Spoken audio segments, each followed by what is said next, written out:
Divided ang ating bansa. Nag-aaway ang kampo Marcos at kampo Duterte. Why did it come to this? Bakit nangyari ito?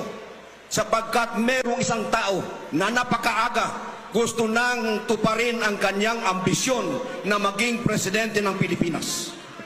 Ang unang ginawa nila, People's Initiative, they wanted to amend the Constitution so that we will shift from presidential to parliamentary and he can be appointed Prime Minister. Hindi nagtagumpay yun, 26 billion ng gastos. Gumawa sila ng bagong programa, ayuda. Etong mga perang binibigay sa inyo, hindi tutulong sa mahihirap. Ito ay pambili ng boto natin para yung kanilang kandidato sa lokal ngayong eleksyon ay mananalo in preparation for 2028. Hindi pa rin nakontento, they impeached Sara Duterte. Hindi pa rin nakontento, they exiled the former president to The Hague to be tried by a foreign court. My dear friends,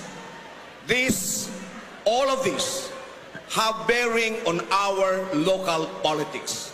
Sapagkat, ang totoo niyan, etong mga ayudang tinatanggap ninyo ngayon ay bahagi ng isang matinding plano para bilhin ang mga boto ng ating mga botante so that they will be able to position their local candidates so that in 2028, that man who has been salivating to become the next president could fulfill his dream.